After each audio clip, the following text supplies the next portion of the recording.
everyone. My name is Graham Carter. I am AKA Mr. Carter, and tonight we have a very special guest. So, give you guys a little background here. It's been about 2 years since I've done a podcast at all.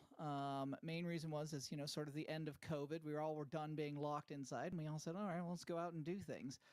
Reality, though, is that I ended up really missing podcasting, and I had someone on my show who I had kept talking to. I don't think our conversation ever really stopped. And recently, we started talking more and more, and I realized that I just really wanted to put on a podcast. And he was so encouraging that I felt like it would only be right to have him as our first guest. So, ladies and gentlemen, a man who needs no introduction, but I'll give him one anyway. He is Lord Sanctus, God of the Coast, the host of CTC Radio. Ladies and gentlemen, please welcome Lord Sanctus. Hey, I like that intro, man. I appreciate you. How you doing? I'm good. I'm good. It's 104 degrees in the Bay right now. We'll see some Sheesh, of the coast every second of the day. So man. It's I'm gonna rub it in a little bit. It's beautiful right now. It's rude, beautiful. rude and uncalled for.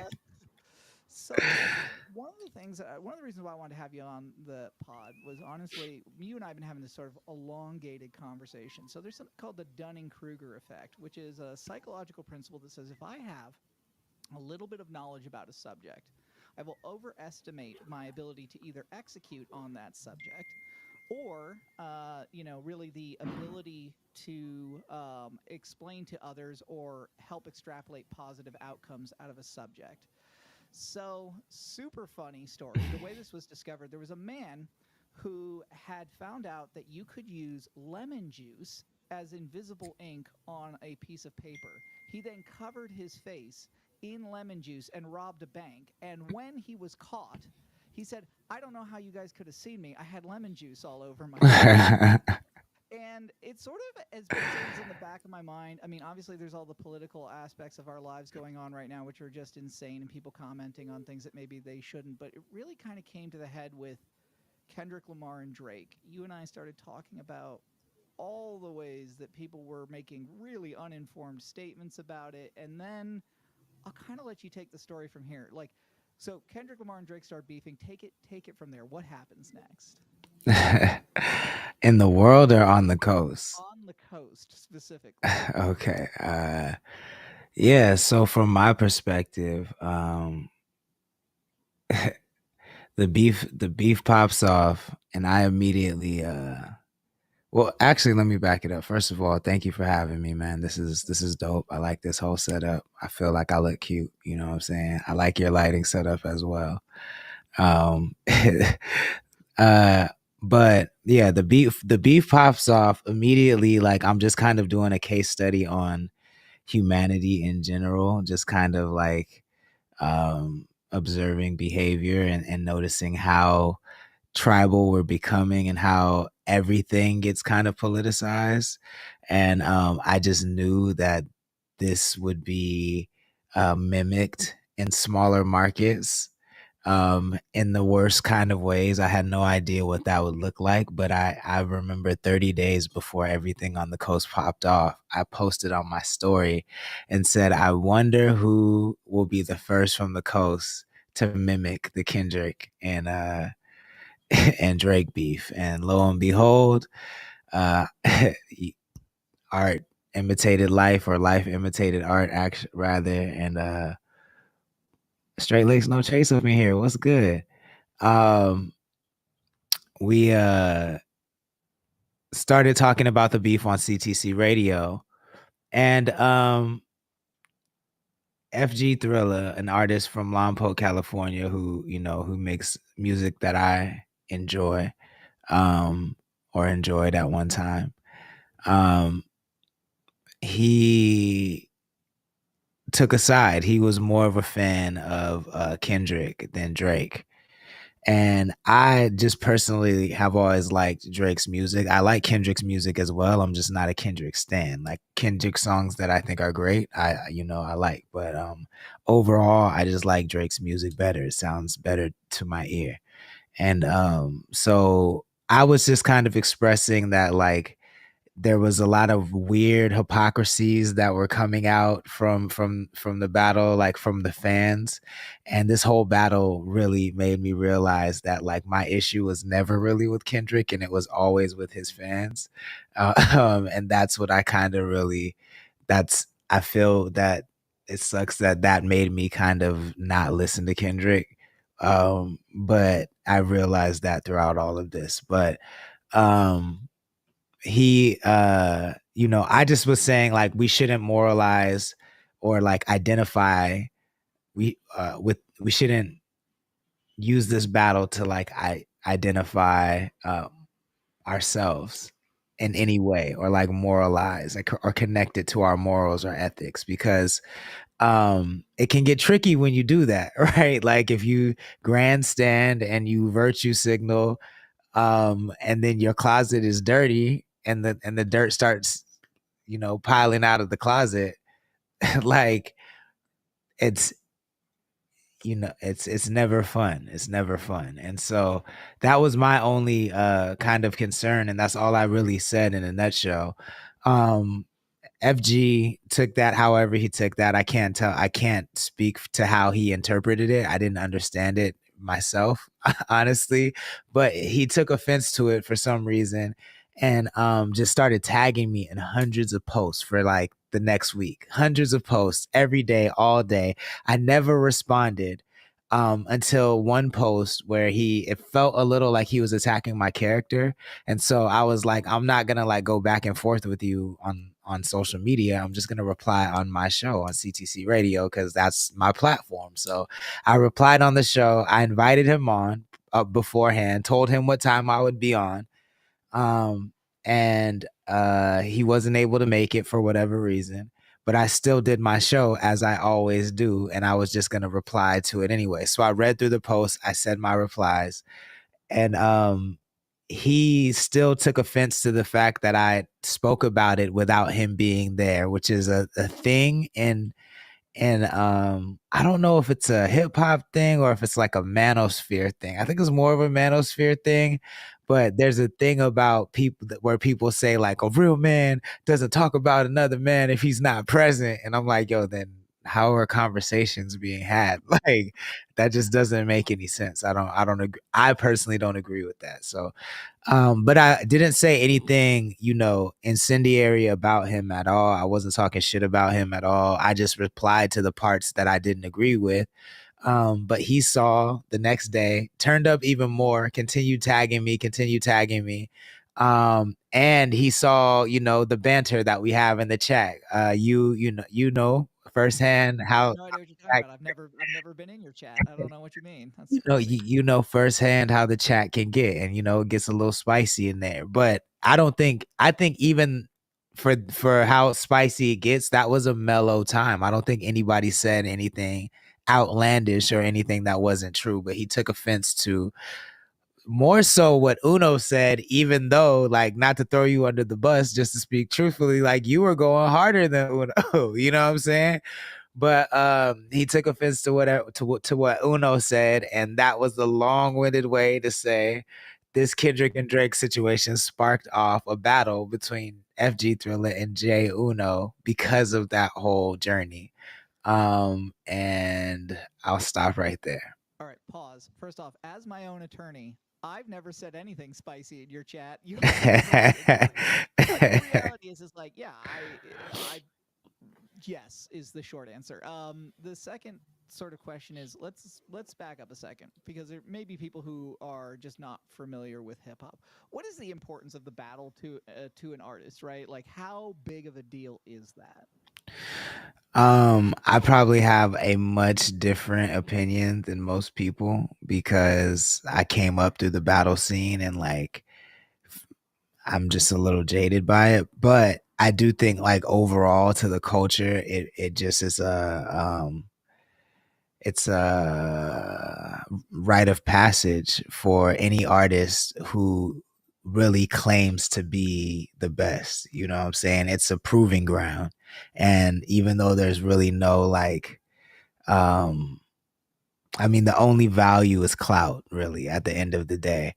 But I think a battle on that scale between Kendrick and Drake has proven um, to be more than clout. It's really shaping opinions, who wins and who loses, which is crazy because I think when art becomes like sports, then we have a problem. You know what I'm saying? They're not supposed to be the same thing, in my opinion. But So with that in mind, okay, let's talk about the Dunning-Kruger effect in this, because it's in like not I don't really want to talk about FG Thriller because I don't, like whatever. I think I for really want to talk sure. about the people that we were seeing online who were taking such ardent positions that they were like, you talked about this yesterday.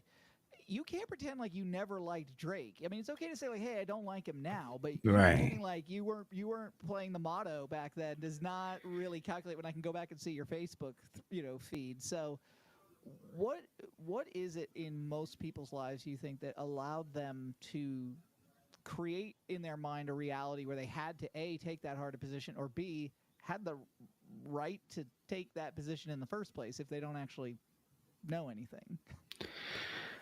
I mean, when has not knowing anything ever stopped anybody? But I think that I think that might just be human nature, you know? I mean, yeah, I don't know if you yourself or any of the viewers are familiar with people do what? What's good, man? Um are familiar with people that like have you ever been in a new place and you don't know anyone and someone you don't know comes up to you and like points out someone else and talk shit about them to connect with you? Yes. Like it's in our nature to do that. You know what I'm saying? Like, and I think I come from a background where that kind of behavior was encouraged, and so I had to really train myself to recognize when I was doing that and like remove myself from that. And I don't think a lot of people are aware that they have that. I think that is just how they connect with people, because usually talking shit about someone else works. You know what I'm saying? Like, when you could do it in sports, you could do it in racism, you can do it in fucking politics, you can do it in fashion, you can do it in music. Like it just it's a go-to. And I think that this was just the first time in my lifetime, because I don't watch sports. So this was the first like sport moment that I've seen where the whole world came together to to like collectively hate somebody who maybe internally they've always felt. I think I truly believe that everybody that has that visceral reaction to Drake in their mind thinks they're cooler than Drake and just can't like reconcile that somebody so regular can be so talented. You know what I'm saying? Like, so they refuse to say he's talented. They always say like, you didn't start from the bottom, you started from the middle. And it's like, he was like, you're an actor, but little do you know, like my specialty, and I don't know that I've really said this in public, but my specialty when I was in Hollywood and writing records was to write songs for actors. Because I had a higher success rate than most at doing making songs popular for actors. Because what a lot of people don't, I think it happens now more because it's more common for actors to sing and for people to just have to be multi hyphenate, but that wasn't common back in the day. And so fame doesn't always translate. Just because you're a popular actor does not mean, especially like Degrassi is a B minus C plus show. You know what I'm saying? Yeah, That's I don't like know how to tell anyone, but Canadian Broadcast Company is not paying you good money. it's not lit. You know what I'm saying? At all. It's like a crackhead version of Saved by the Bell Saturday morning type shit. Like, it's just because it's cult has a cult following doesn't mean it's like a thing. And so he did start from the bottom of the music business and had to work his way up like anybody else, and probably and had I'm not coping for Drake at all. You know what I'm saying? I like that we can have that different conversation, but like I just really think people see themselves as cooler than him because he's so regular when you see him. But when you hear him, it's like, yo, who is this guy? You know what I'm saying? Like, no one can deny that. If that wasn't true, he wouldn't be the highest streaming artist of all time on Spotify. Like, it's So what I mean, we love to build people up. We love to tear them down. We mm. especially love to do it if they're Canadians. Apparently, I don't know, but I do think there's something. What changed it about? Because like I said this the other day to you, like I miss just being able to be a fan of something, sit on the sidelines, watch it, enjoy it for what it is, and not have to know a single thing about it. And maybe that's just getting older. I don't know, but it seems like something shifted. When did you first notice that tribalism slash, maybe the politics of everything seeping in? And then what in your mind was the catalyst for that?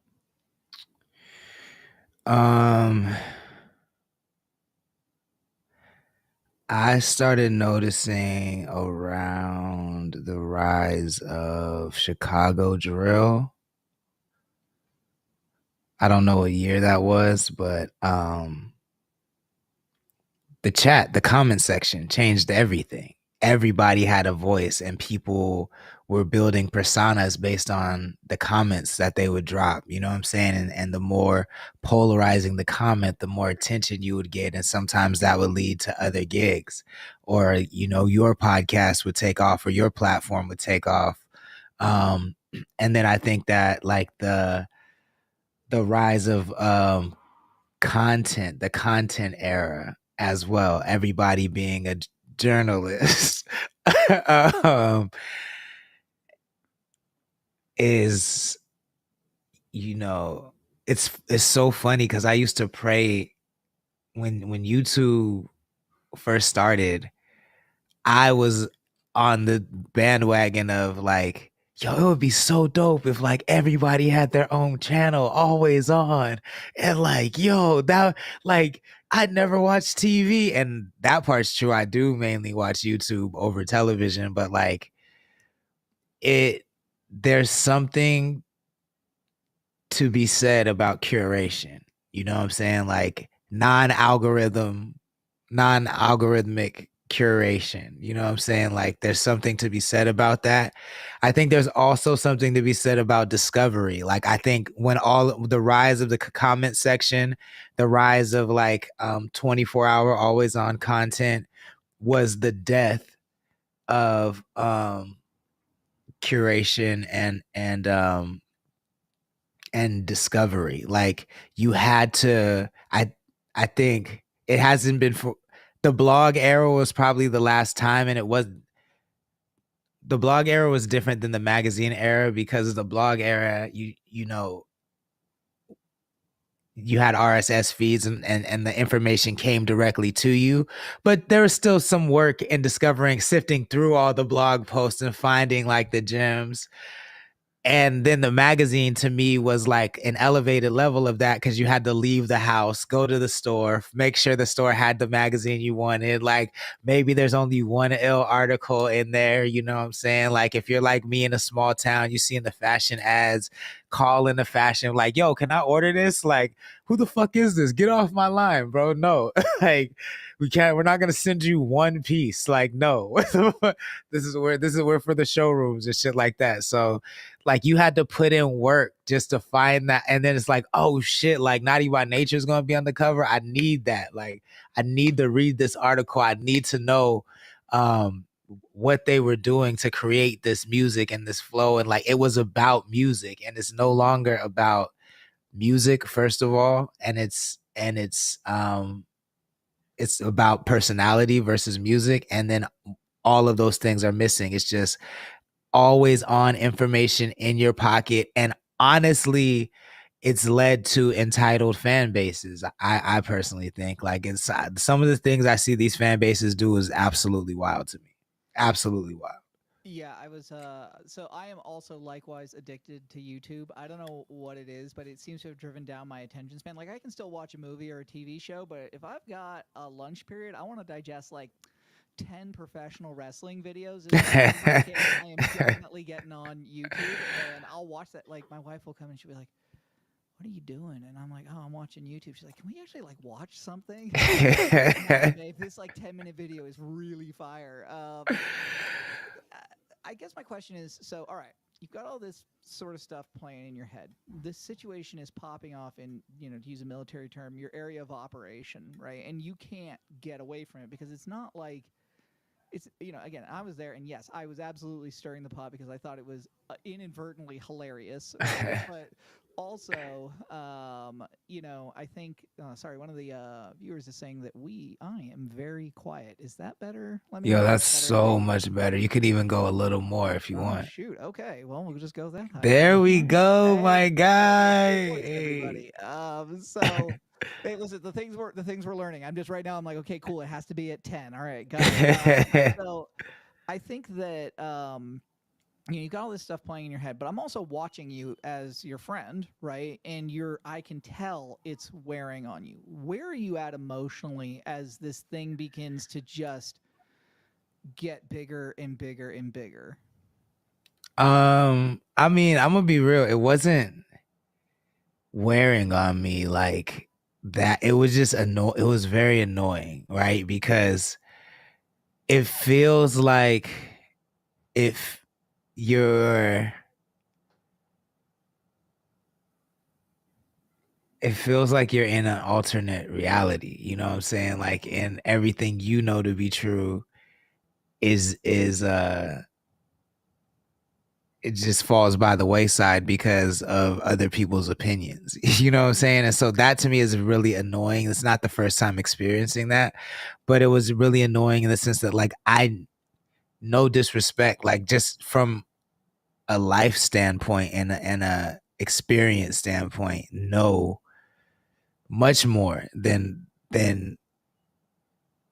I don't even want to compare. I just know what I know. You know what I'm saying? Like, I mean, I called that this would happen. I knew somebody would jump out the window because of how closely I watch human behavior. Like that it and it unfolded exactly like I said. I said, what if somebody starts saying you beat women? What if someone starts calling you a pedophile? And both of those things happened. You know what I'm saying? Like, yeah, that train was not late, not by a second. Nah, You not at literally all. said it. I think it was like the next day. I was like, wow, okay. He knows what time it is, I guess. Yeah. So just to know so assuredly that I was right and like to get that kind of pushback was weird. But I and for it to come from somebody who I've done nothing but support,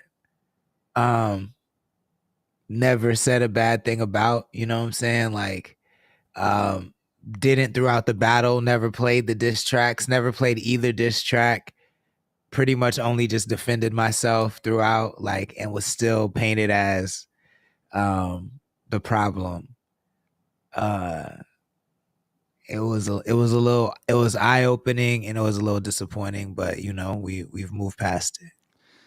Yeah, I mean, so there was something you said to me during this conversation, and I hope it's okay that I share this with sort of the world, but you said, like, this is not the first time this has happened to me. I help people, and this almost always happens. And I thought that was a really interesting comment, right? And obviously, I don't want you to name names. That's not what this is about. I'm more just curious, like, how do you keep continuing to give to other people if that is what actually keeps happening, man? Like, that's got to, that would grind my gears. I'd just be like, you know what? Screw you guys. I'm out of here. I think it's making.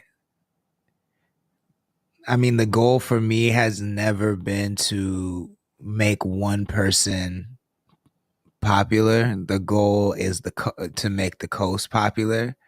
You know what I'm saying? And that's why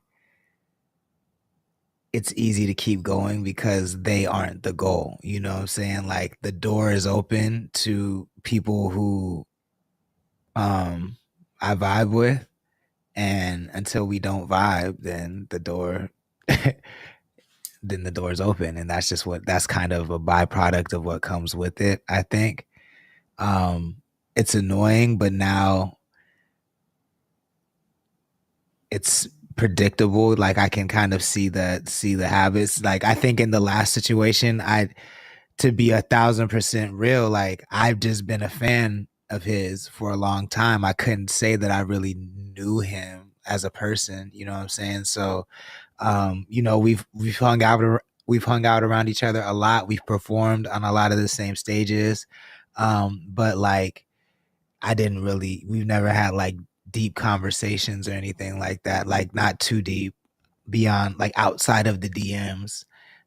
So this was more of a case of like, oh, like just because you like somebody's music, maybe go a layer deeper than that. You know what I'm saying? If you want to protect yourself from these sort of situations. In his case, like I'm gonna be real. I think that he, with more dedication, I think he has the potential to be one of the more popular people from the coast. I think he can compete nationally. I personally do.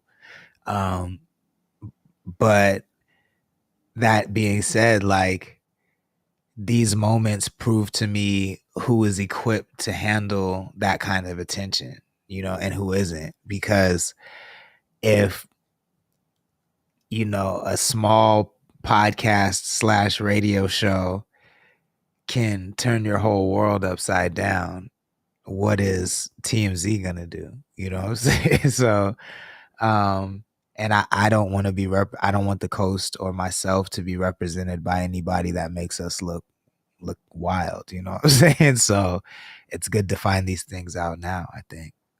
Yeah, I mean, pressure either makes diamonds or it crushes you, right? And that's really all there is to it. I guess to sort of move into a slightly different space, you and I actually met in 2020. Do you want to tell the audience how we met? Because it's actually kind of a really funny story, I think, in a lot of ways, about like the way that things were when we were all locked inside. Yeah. I want to hear your perspective first, bro, All because right. this is why I want to hear your perspective first, because my mentality at that time was, I don't think I realized what was happening looking back. You know what I'm saying? So like I think, let me hear yours first and then I'll get you mine. So, it is, February 2020, March 2020. I don't really remember, right? We're all, a lot of us are unemployed and doing, what you're supposed to do when you're unemployed for the first time in your life, which is cry on the couch and watch Star Trek reruns. George Floyd happens. The world just goes from 0 to 100 really fast. I was asked by a friend to come to a rally, brought my camera. I pretty much always have a camera in my hand right now. Pretty much always had a camera in my hand back then. Took some pictures. You happened to be at that rally. And I took some pictures of you and I sent them to you. And I was like, hey, these are yours. Use them for whatever you want. And you were like, dude, these are great. And I was like, yeah. And then we just started chatting. And then I said, hey, I really don't have anything to do right now. Like I'm really, really bored and I want to do album covers. Do you have any artists that like need album covers? And you're like, oh yeah, talk to this guy Banks. He might, need an album cover. I don't know, and like message Banks, and Banks was like, yeah, sure, I'll show up at your house and let you take pictures of me, random stranger from the internet, And I remember at the time being like, this dude either thinks I'm the weirdest person on earth or he's like, dude, this guy's a vibe. I like it, right? And we ended up taking some great photos. Then we did an actual album cover shoot after that, and those pictures were just crazy. And then I wanted to meet you because I was like, everyone's starting a podcast right now. Why not me, right? And so I messaged you. I'm like, hey, I'm starting a podcast. I'd like to have you on it at some point. Would you be down to meet? And we met. What's that park that's off of Broadway or off of South and is it Broadway? Yeah, South and Broadway in Slow. The little one there that's got like With the green basketball court. and the gardens and everything. And Yeah, I don't know what it's called, but I know what you're talking about. By the way, just to clarify, at that rally, you were dressed much more like you are now. When you showed up, you were in work clothes, and Yeah. it really threw me off for a second. I was like, "Is this the same? Is Ashton around here? You showed up, and you were like, it was really weird. Like I couldn't tell if you thought I was a cop. Yo, you know? that's what I'm saying. Like that's, I mean, not to interrupt your story, but that's why I'm saying my mentality was so different because like I worked all throughout COVID. So I just, to me, I guess maybe assumed everybody was having a similar experience as me. And like now I'm just hearing all these stories about, kids who were born during COVID who like can't recognize faces because they only saw masks during their developmental stages, and like dating during COVID. I'm hearing all these stories that I was just like, I was kind of in a relationship, and I mean, no, I was in a relationship during that time for sure, and um working. So to me, like I had tunnel vision, and then I just didn't know where I was just leaving the Hollywood bubble. And so everything was rose colored to me. You know what I'm saying? Still, like that was fading, seeing George Floyd, seeing Breonna Taylor, seeing, learning about like I was already pretty deep into politics by that time, but like still not knowledgeable. You know what I'm saying? I wouldn't debate anybody at that time. I don't know that I still would debate anybody now, but I feel That's called the more. anti-Dunning-Kruger effect, right? It's like, I don't know enough to debate someone. I'm not going to do that.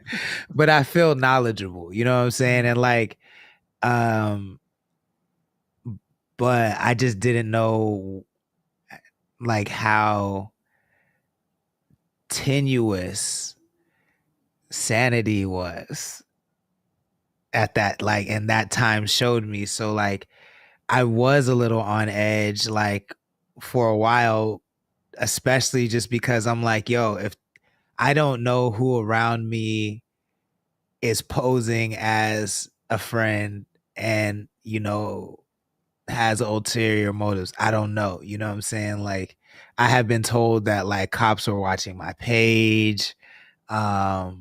I know the press is watching my page, and for better or worse, and just like I was just a little paranoid at that time. So, and to take it back, like I also thought like I was trying to build the type of label that I wanted to have. So when I was signed, it would be my dream for somebody to have said, like, yo, I got a photographer for you. Go hook up with them, tell them what you want, do what you want, like do your thing, and you guys make it happen. Like that would be my dream, not realizing that like, not everybody wants to have that much control over their career, or maybe they don't even know what to do in that sense. And so you still kind of have to hold their hand. And I'm just not like, I'm gonna be real, I'm not a good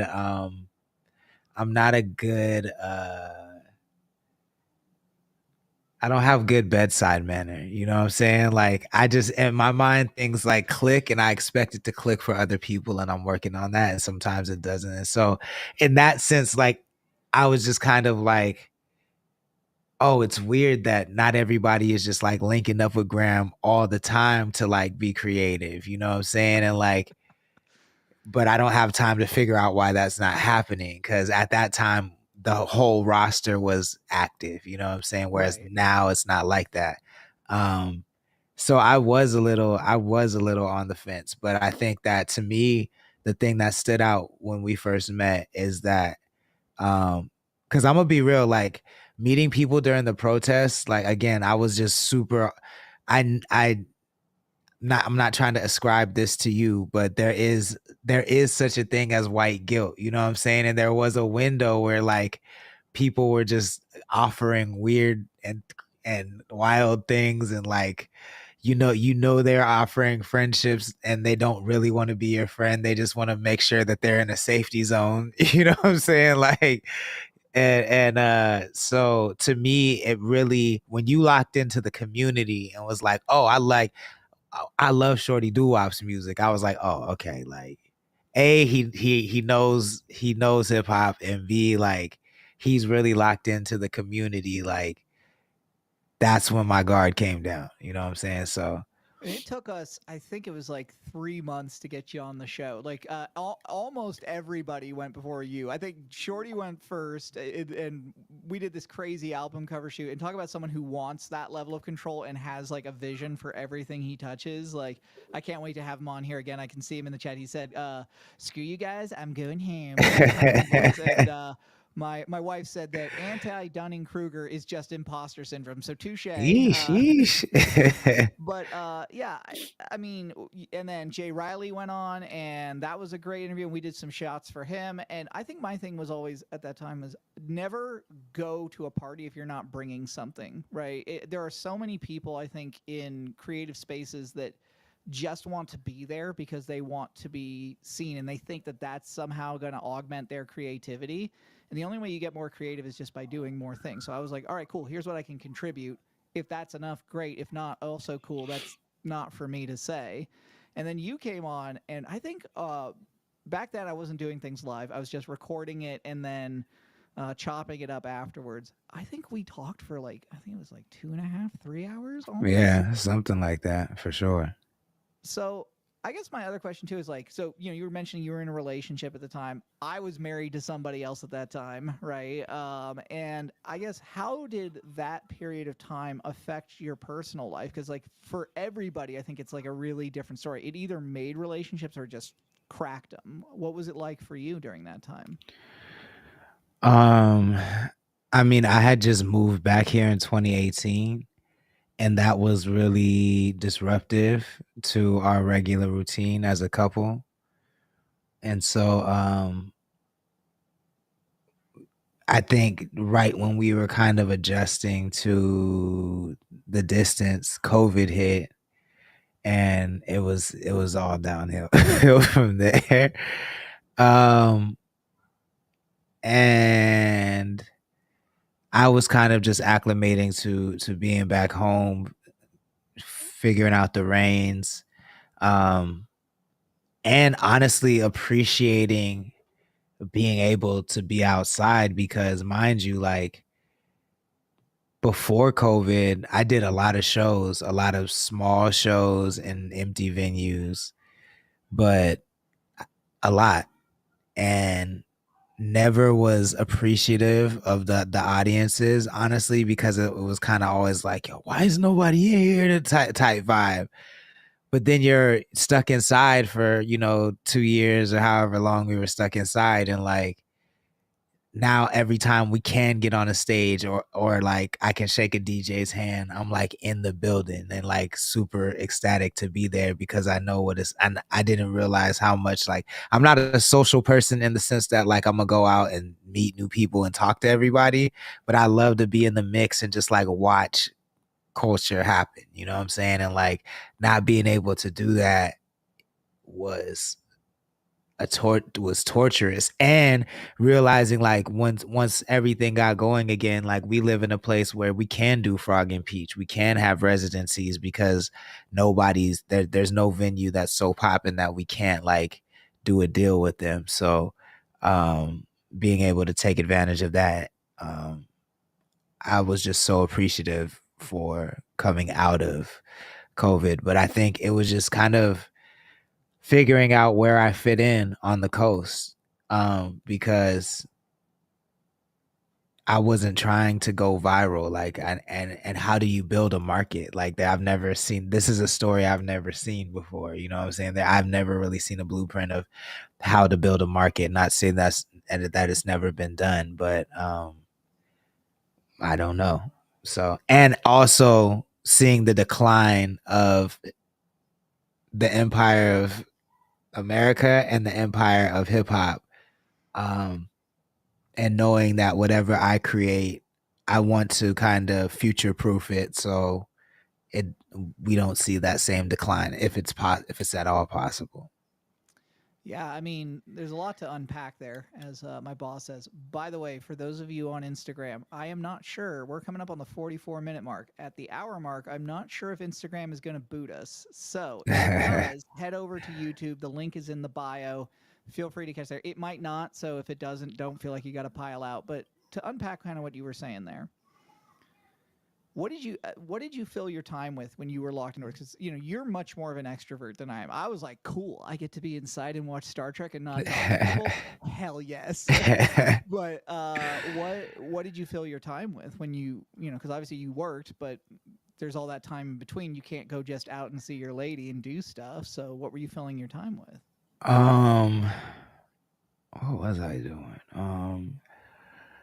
I think a lot of creating. Like I could sit in front of my computer for like days at a time and like not talk to anybody and like be fine. So I but if you give me the option to like if there's a DJ playing somewhere and a drink, like I'd rather be there. You know what I'm saying? Especially like I come alive in the nighttime type shit. So um all day I'm looking at the computer, all night I'm gonna be in the streets. Like but I think that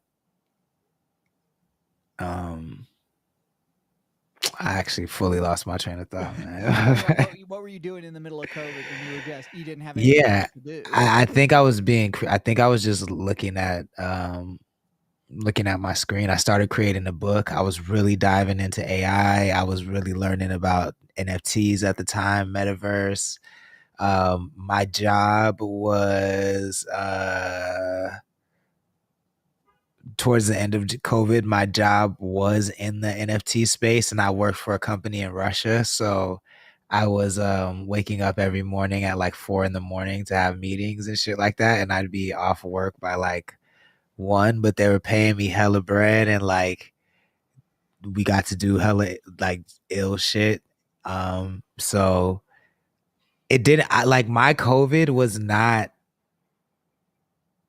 as like I can't complain like I feel looking back and hearing other people's stories I'm super grateful for what I experienced because it was just not that like I had blinders on honestly. Your KGB minder told me that you can't talk anymore about the crypto company. Sorry, I just wanted to mention that. He sent me a text in the middle of this. No, for those of you who don't know what the KGB is, it's the Russian CIA. But I guess interesting question. Looking back on the metaverse, because like that was sold as like this is gonna be the next big thing. Everyone's gonna want it, and it fell like a watermelon out of a third story window. What went wrong there? Like why didn't it work? Do you think? Didn't it though? I feel like I feel like so look, Facebook went from being called Facebook to Meta, that stuck. Staples Center went from being called Staples Center to Crypto Center, that stuck. Um I'm still not over that last one. there's I just want you to know. I'm I really upset about it. I still see crypto commercials. Ethereum and Bitcoin are both ETFs. I I don't know that it didn't work. I think that the conversation should be because this is the thing like money everything has to new iterations of everything has to come around that includes money, you know what I'm saying? And cryptocurrency is just too logical of a currency format.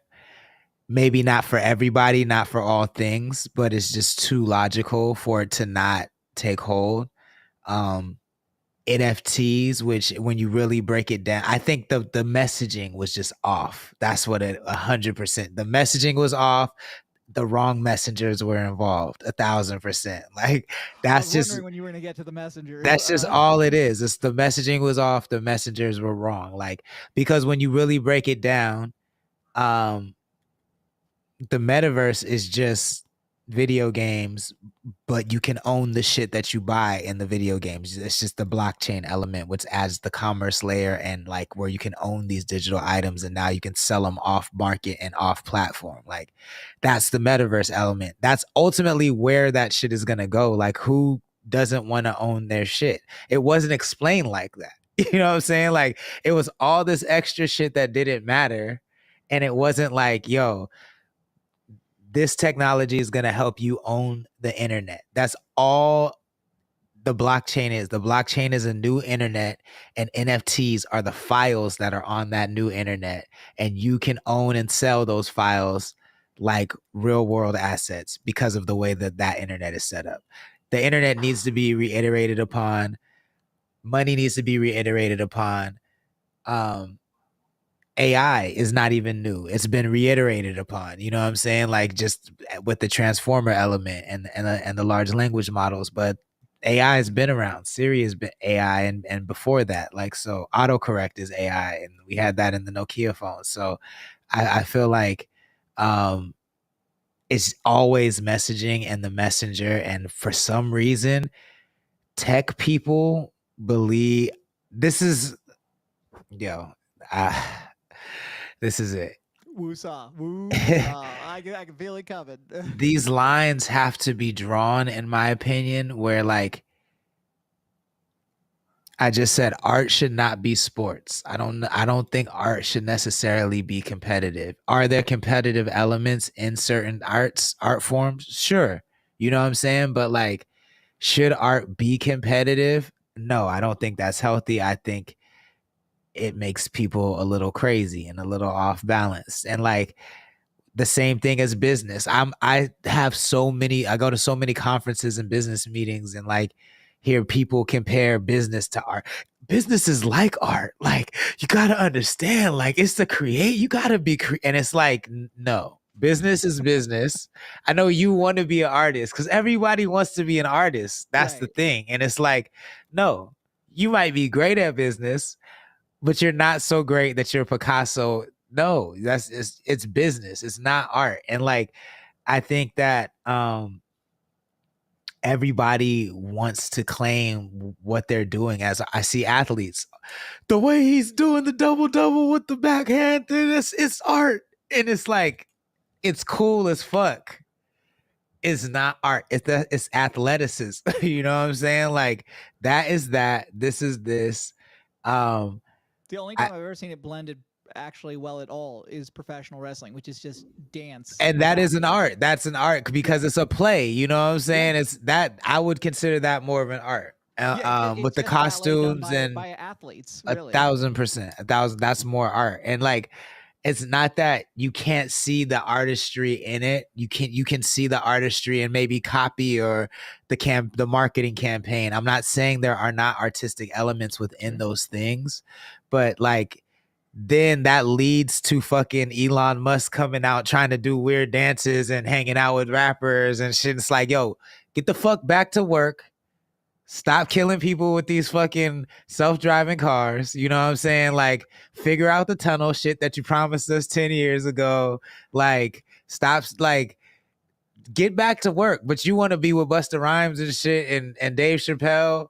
And now fucking Young Jeezy is selling me tequila and fucking Meg the Stallion is selling me pillows and fucking J. Cole is in Canadian WNBA. I don't know what's going on, bro. Like everybody wants to do everything and I commend it. I get it. Sure. Get your money. I used to want to do that, honestly, like cuz I have many like fucking many interests. We're all nuanced. We're human. I understand that shit. But I just feel like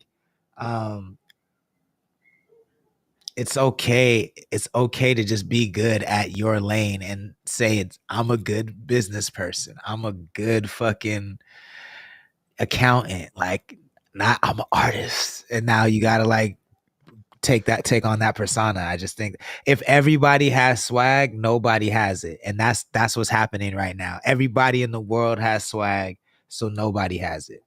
I am proud to say I am holding up the entire end of the no swag table. I am wearing an NWO shirt right now. I have more camera equipment than I think I have brains sometimes, so I'm pretty sure I'm holding down that end of the fort for us still. But to sort of ask kind of like a weird follow-up question to this. So, you know, you talked about, you know, people, the thing that really struck is, I'm also an artist on my off time. I mean, yes, I am a customer success manager at this very mediocre tech company, but also I'm an artist. Where's the barrier where that actually becomes true, though? Uh, S- my wife just said Graham has negative swag. Thank you. I appreciate that.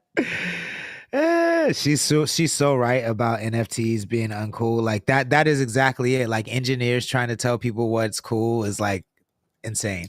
But to answer your question,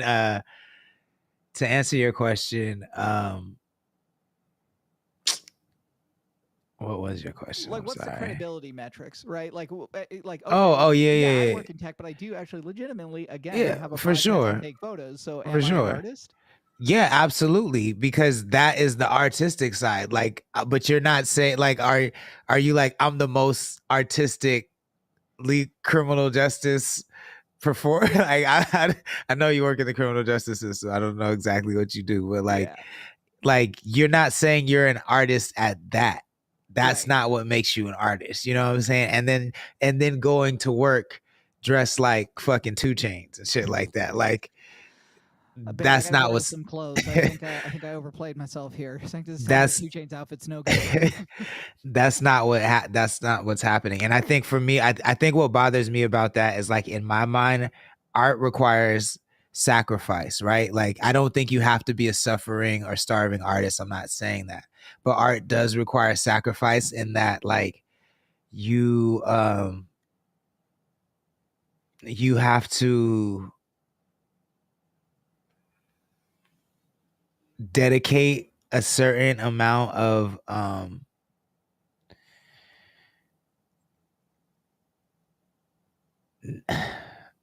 not conform, like you have to be a certain level of anti-conformist, I think. Mm-hmm.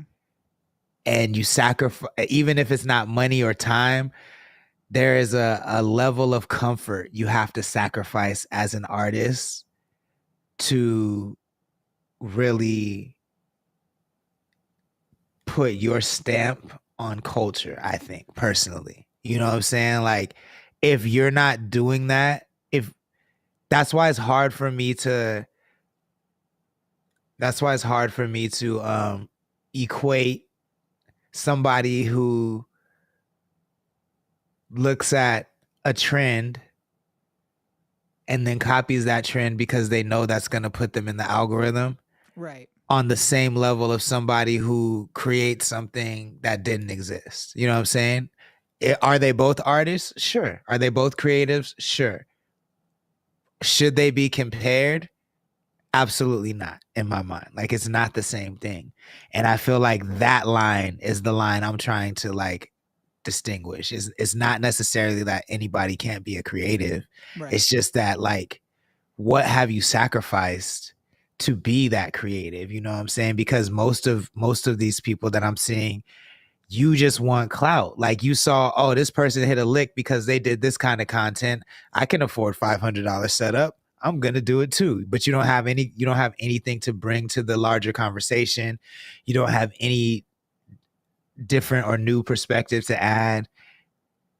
In fact, you're probably just gonna dive into the fucking rage bait because that's quick, quick cash. Like, and I'm just tired of that. You know what I'm saying? Like that. So I just want to be clear. Like I do believe creativity is for everybody to dip their toes in, but like that distinction is what I'm like. Stop comparing like the way I've sacrificed for art. I don't want to hear about like I don't want to hear about oh I fucking put out 5 videos on YouTube and none of them went viral. Fuck this shit. I quit. Good. Get the It's fuck out of rigged. here. It's You know rigged. what I'm saying? Like, good. Get out of here. Like, you're not built for this shit. Like, I have no sympathy for you at all. Like, um, But tell us how you really feel about it, though. So we talk about this a lot in on your show, but you've definitely pointed out that hip hop's taken some L's right now, and some of them it seems like much deserved. It seems like the stuff about Diddy has been around for a while and was let's just say purposely covered up because he was making a lot of people a lot of money, right? And obviously, I think that train's rolling into the station. We've talked about Kendrick and Drake, and obviously that's kind of an L.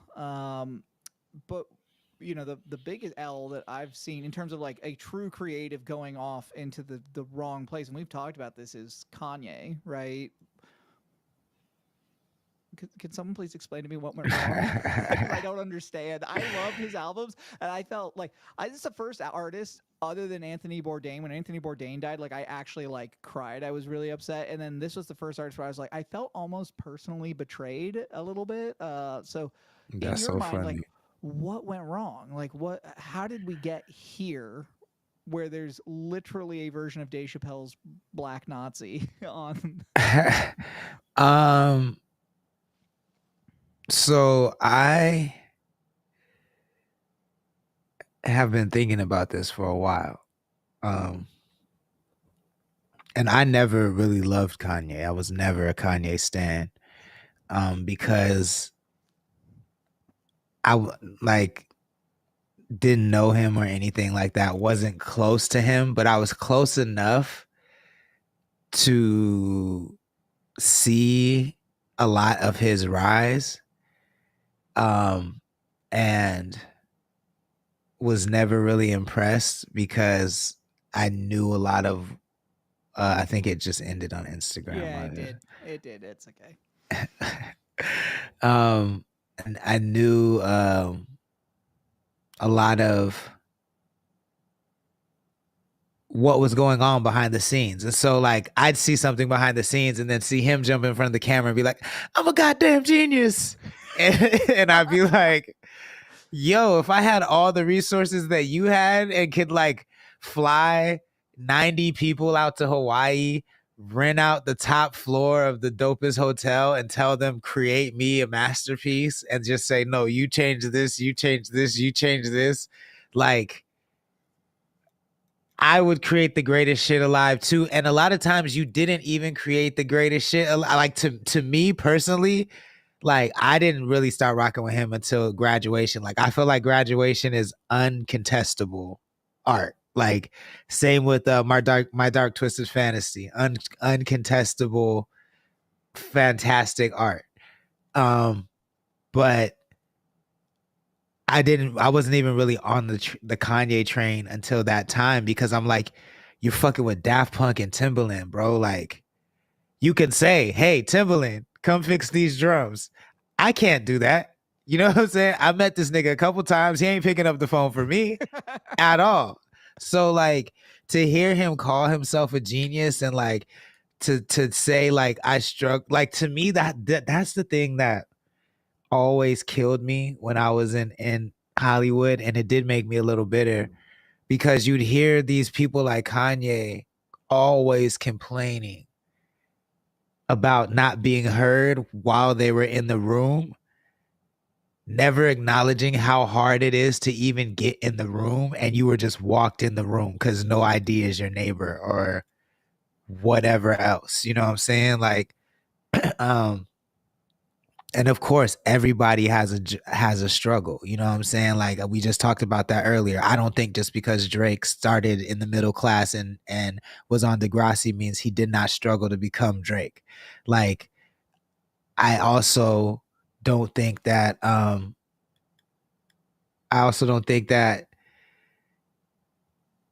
sorry, yo, I'm so high, bro. That's all good. You were Connect cannabis, yo. Connect cannabis.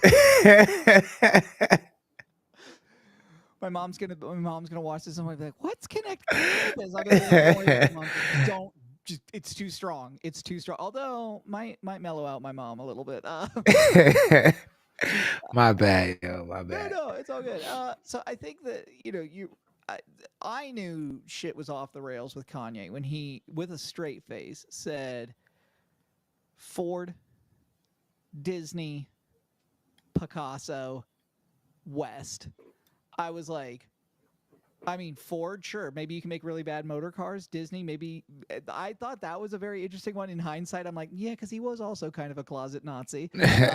True. And then when he said Picasso, I was like, okay, but really? And I was just on someone else's page, and I don't remember whose it was, so forgive me if you're in the chat or something, but they had put that they thought Kanye was in the top 3 of all time, and I said, sure, super talented guy, yeah, but like there is a line in which you begin to like destroy your own creations by just being the jerk that you actually are. And he crossed over that line when he said Picasso, because I remember Leonard Cohen, who's just an incredible songwriter. He the next day, and he almost never tweeted anything. He tweeted, "Kanye West is the Picasso of nothing."